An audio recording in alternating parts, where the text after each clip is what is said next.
Puji nama Tuhan, Shalom. Selamat pagi Bapak Ibu Saudara, dimanapun kita berada pagi hari ini. Yakin dan percaya bahwa tuntunan dan penyertaan Tuhan selalu baru di dalam hidup setiap kita. Setuju, katakan amin. Haleluya. Dan saatnya kita akan memulaikan Smokol Pagi, program acara dari Gereja Betani Wania Plaza Manado. Untuk itu mari sebelumnya kita tunduk kepala, kita satu dalam doa, kita berdoa. Bapa dalam surga, terima kasih Tuhan buat hari-hari yang sudah berlalu, waktu-waktu yang sudah berlalu. Tak pernah kami lihat Engkau tinggalkan kami. Selalu baru tuntunan-Mu, penyertaan-Mu di dalam hidup kami. Terima kasih banyak Tuhan. Dan biar pagi hari ini, kalau kami bangun pagi hari ini, kami akan menaikkan pujian, penghormatan dan syukur semua hanya untuk Engkau Tuhan. Terima pujian kami, terima penyembahan kami Tuhan. Di dalam nama Tuhan Yesus kami berdoa dan bersyukur. Haleluya. Amin. Mari bawa syukurmu di hadapan Tuhan pagi hari ini. Bawa kerinduanmu. Biar hanya nama Yesus yang disenangkan, nama Yesus yang ditinggikan. Katakan terima kasih ya Yesus.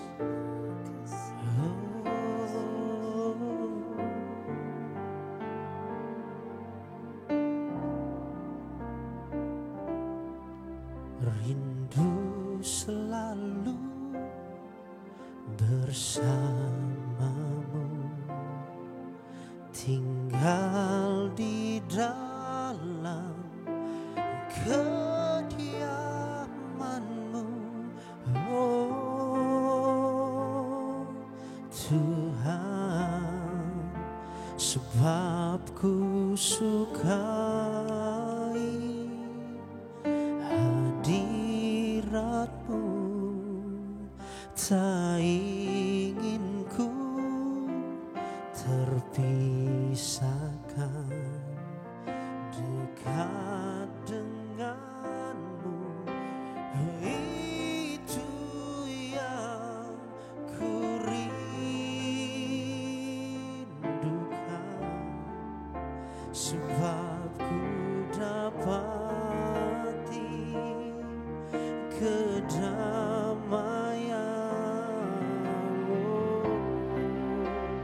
ku nikmati keindahan dan keagungan-Mu, oh Tuhan. Ku nikmati kemuliaan-Mu, menyembah-Mu dengan segenap hatiku.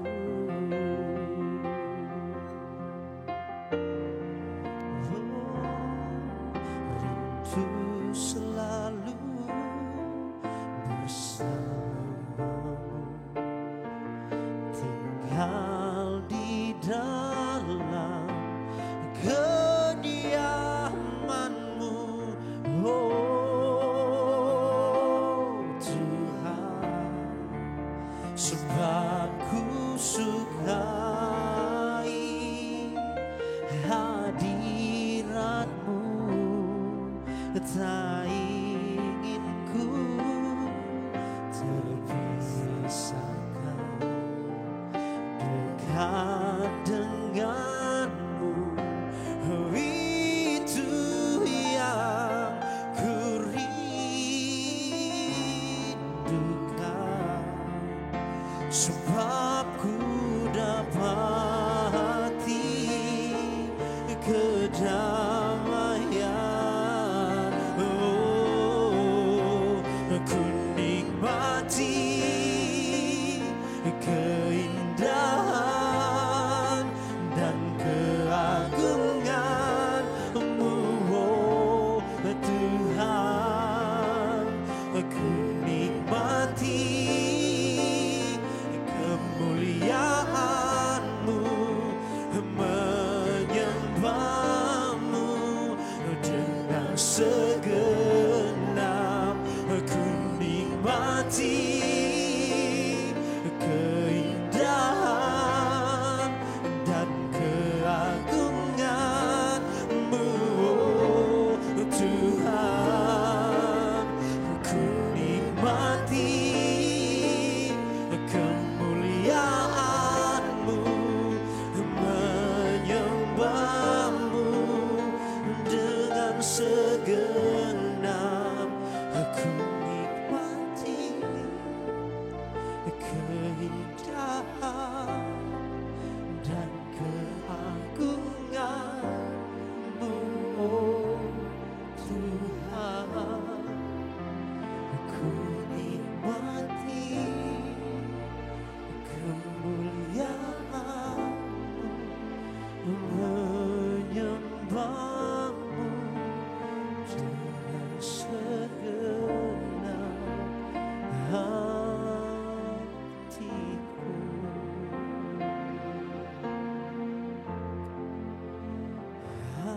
Hadirat-Mu memenuhiku, hadirat kudus-Mu penuhi bait-Mu, dan ku tersungkur menyembah-Mu. Yang ku nampak hanya kemuliaan hadirat-Mu, oh Yesus. Hadirat-Mu memenuhi setiap kami, Tuhan.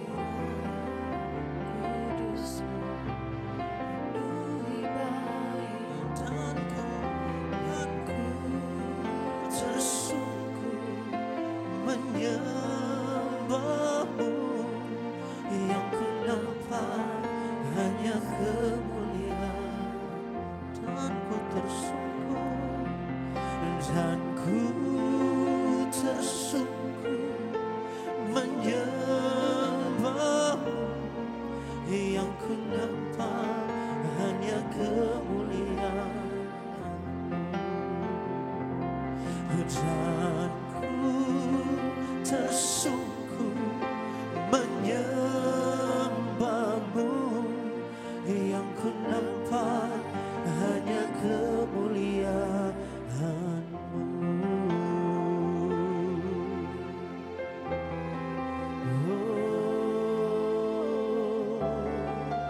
Yesus, Yesus, yang kami nampak hanya kemuliaan-Mu.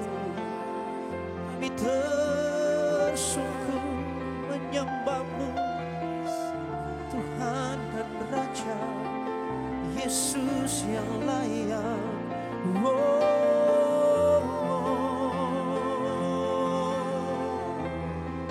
Kami bersyukur, Tuhan. Angkat tanganmu, angkat suaramu, sembah Yesus, tinggikan Yesus, senangkan Yesus, sebab Kau yang layak, Kau yang layak, Kau yang layak. Oh,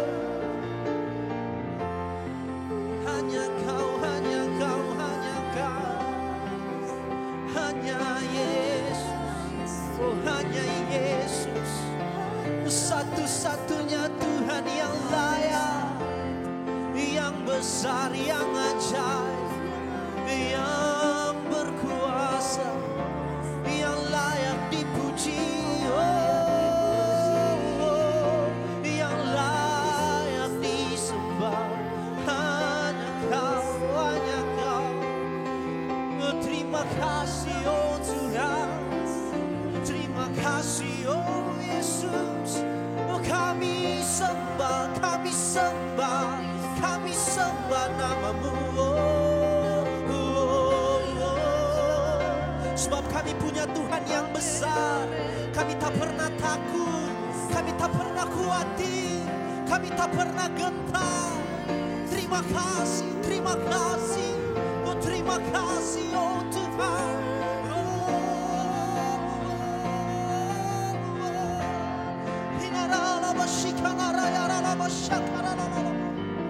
Terima kasih ya Yesus. Kami tak pernah takut Tuhan. Kami tak pernah gentar ya Yesus. Sebab Kau yang pegang kuat tangan setiap kami. Sebab Kau yang tuntun setiap langkah kami. Oh Yesus, terima kasih.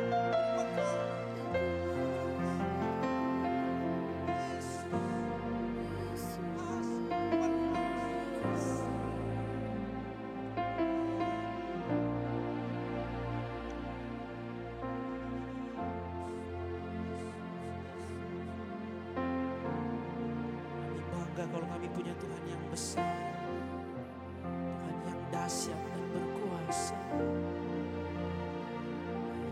Aku punya Tuhan yang besar, yang telah berjanji dan sanggup menggenapi imanku bersepakat percaya kuasanya.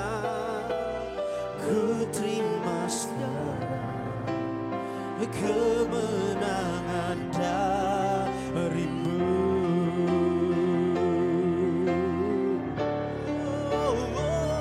Aku punya Tuhan yang besar, yang telah berjanji dan sanggup menggenapi imanku bersepakat percaya kuasanya.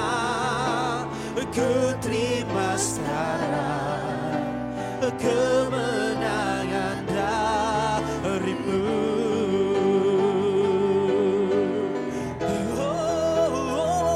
Aku punya Tuhan yang besar, yang telah berjanji dan sanggup menggenapi imanku bersepakat percaya kuasanya.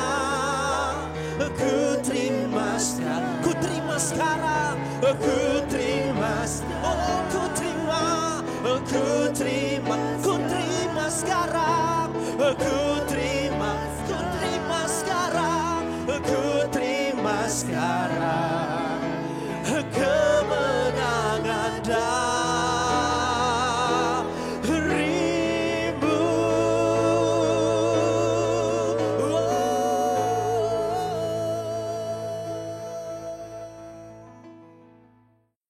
Salam damai sejahtera bagi kita semua.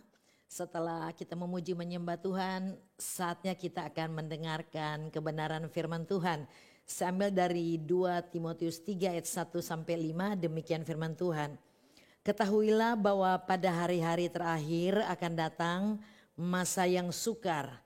Manusia akan mencintai dirinya sendiri dan menjadi hamba uang. Mereka akan membual dan menyombongkan diri. Mereka akan menjadi pemfitnah, mereka akan berontak terhadap orang tua dan tidak tahu berterima kasih. Tidak mempedulikan agama, tidak tahu mengasihi, tidak mau berdamai, suka menjelekkan orang, tidak dapat mengekang diri, garang dan tidak suka yang baik. Suka mengkhianat, tidak berpikir panjang, berlagak tahu, lebih menuruti hawa nafsu daripada menuruti Allah. Secara lahiriah mereka menjalankan ibadah mereka, tetapi pada hakikatnya mereka memungkiri kekuatannya. Jauhilah mereka itu. Nah, pada saat ini kebenaran firman Tuhan saya kasih tema orang percaya yang kuat dan berkemenangan di masa sukar. Jadi ayat ini ditulis kurang lebih 2000 tahun yang lalu, tetapi ayat ini sementara terjadi pada masa sekarang ini.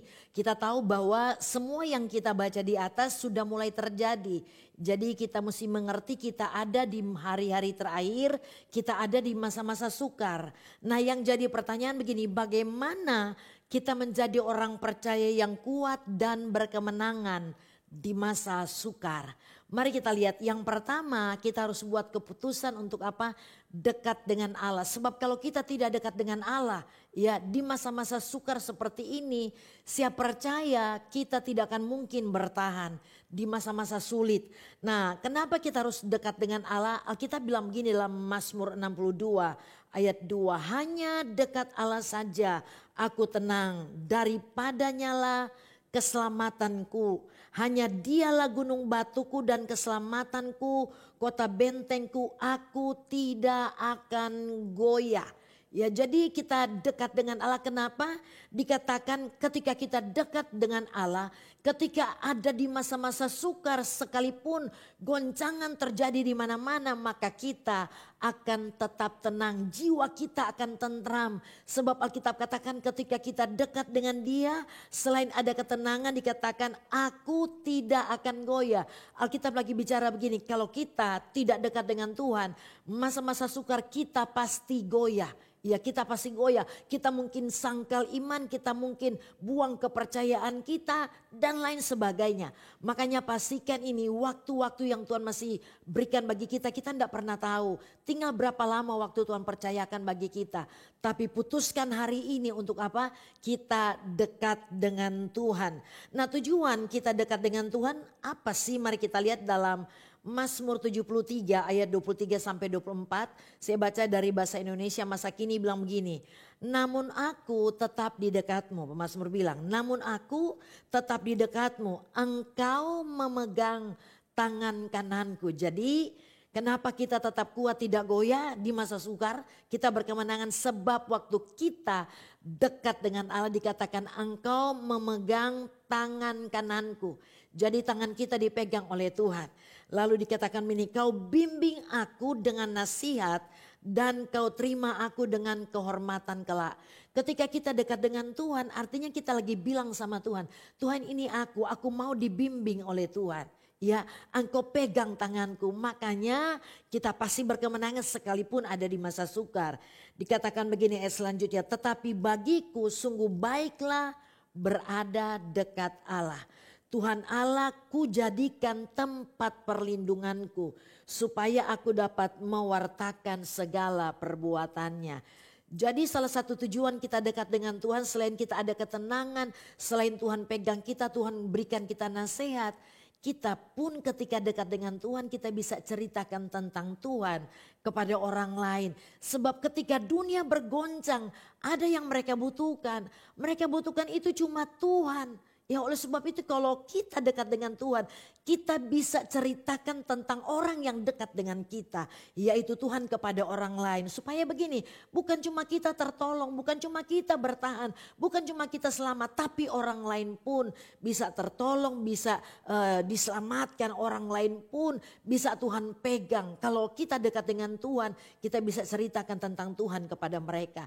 Sebab begini, tidak mungkin kita akan ceritakan kepada orang lain tentang orang yang tidak dekat dengan kita. Tapi kalau orang itu dekat dengan kita, kita bisa ceritakan tentang orang itu. Jadi pastikan engkau dan saya adalah orang yang sungguh dekat dengan Tuhan. Yang kedua, kita harus ada dalam komunitas. Bagaimana di tengah-tengah dunia yang bergoncang kita tetap berkemenangan, kita harus ada di dalam komunitas. Penting bagi kita ada di komunitas-komunitas kecil ya.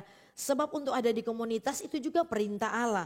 Mari kita lihat dalam kitab Ibrani 10 ayat 24 sampai 25 bilang begini.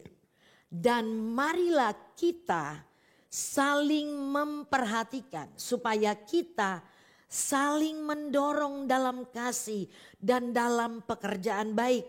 Janganlah kita menjauhkan diri dari pertemuan-pertemuan ibadah kita seperti dibiasakan oleh beberapa orang. Tapi dikatakan begini ya, marilah kita saling menasehati dan semakin giat melakukannya menjelang hari Tuhan yang mendekat. Ternyata kita bilang begini, di tengah-tengah suasana sulit ya hari Tuhan yang mendekat, mari kita semakin giat. Ya semakin giat. Mari coba periksa keberadaan kita masing-masing.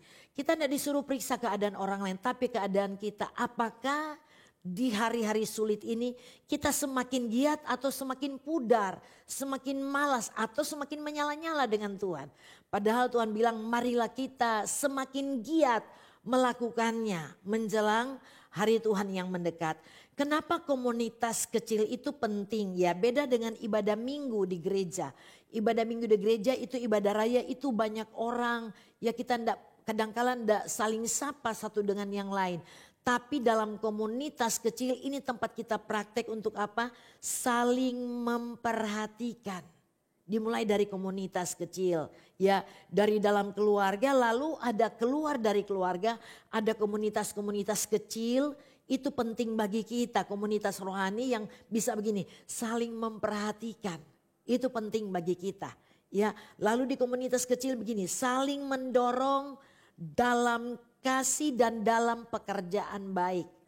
Kalau kita ada di komunitas kecil, kita bisa tahu orang di sekitar kita keadaannya seperti apa. Kita saling mendorong, saling mendoakan. Dikatakan mendorong untuk pekerjaan yang baik. Kalau kita ada di komunitas kecil, kita bisa komunikasi satu dengan yang lain. Bisa mungkin curhat, saling mendoakan, itu penting bagi kita. Supaya kita tidak ada di tempat yang salah.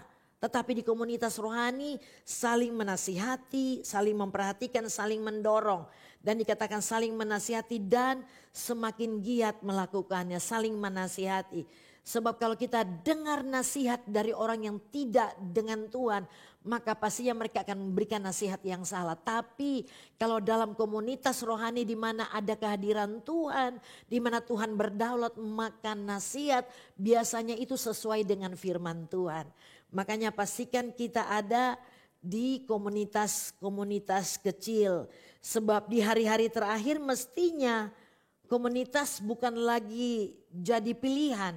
Ya begini artinya, kalau saya suka pergi, kalau enggak suka enggak. Tetapi mestinya jadi kebutuhan kita, engkau dan saya butuh komunitas kecil. Sebab komunitas juga itu adalah gaya hidup Yesus. Dalam Kejadian 1:26 bilang begini, berfirmanlah Allah, baiklah kita menjadikan manusia menurut gambar dan rupa kita. Menurut gambar dan rupa kita supaya mereka berkuasa atas ikan-ikan di laut dan burung-burung di udara dan atas ternak dan atas seluruh bumi dan atas segala binatang melata yang merayap di bumi. Dikatakan marilah kita, tidak berbicara satu orang tetapi lebih dari satu orang. Jadi komunitas itu adalah gaya hidup Yesus dari awal, ya dari penciptaan itu gaya hidup Yesus. Oleh sebab itu pastikan engkau dan saya juga mau ada di komunitas supaya kita menjadi orang percaya yang kuat dan berkemenangan. Di masa-masa sukar kita bisa bertahan sampai hari terakhir. Kita bukan orang yang tinggalkan Tuhan, menyangkal Tuhan demi apa saja, tetapi kita akan katakan sekali Yesus tetap Yesus, apapun alasannya saya tetap punya pilihan, yaitu Yesus. Biar di hari-hari ini apapun goncangan terjadi, tetapi engkau dan saya benar-benar adalah orang yang berkemenangan dan tetap kuat sampai hari terakhir. Mari kita berdoa. Bapa, kami sungguh meninggikan Engkau. Engkau ajaib bagi kami, Engkau tidak dapat disejajarkan dengan apapun juga. Kami tahu Tuhan di masa-masa sulit, hari-hari terakhir, dunia tidak bisa menolong kami. Sebab Engkau berfirman, dunia pun akan digoncangkan. Oleh sebab itu pastikan kami sadar akan hal ini supaya kami buat pilihan untuk tetap dekat dengan Tuhan. Sampai kami lihat betul-betul tangan kuat-Mu pegang tangan kami. Engkau menasihati kami Tuhan, kami berjalan bersama Engkau dalam tuntunan Roh Kudus. Dan kami mau putuskan bahwa kami perlu ada di komunitas kecil. Supaya bisa kami saling berbagi di komunitas kecil. Tolong kami ya Roh Kudus, ingatkan kami untuk setiap kebenaran yang kami terima. Setiap kebenaran yang sudah kami baca. Setiap kebenaran yang tersimpan di hati kami itu Engkau ingatkan untuk terus kami hidupi. Supaya Bapa, siapapun kami di hari-hari ini, kami mau katakan sekali Yesus tetap Yesus. Apapun goncangan kami tahu hidup kami dikendalikan oleh Tuhan karena Engkau pemilik kehidupan kami. Kami sungguh bersyukur buat hari yang baru, hari yang terbaik. Kami percaya hari ini kami berjalan dalam tuntunan Roh Kudus dan kami menikmati berkat-berkat Allah. Semua yang sementara mengikuti acara ini, berkat Allah sampai kepada mereka. Semua rancangan musuh gagal dalam nama Yesus, tapi rancangan Allah terjadi atas hidup mereka, atas keluarga mereka, sehingga mereka juga berkemenangan. Kami kembalikan segala pujian, hormat, syukur hanya bagi Bapa di surga dalam nama Yesus. Haleluya. Amin. Salam kemenangan. God bless.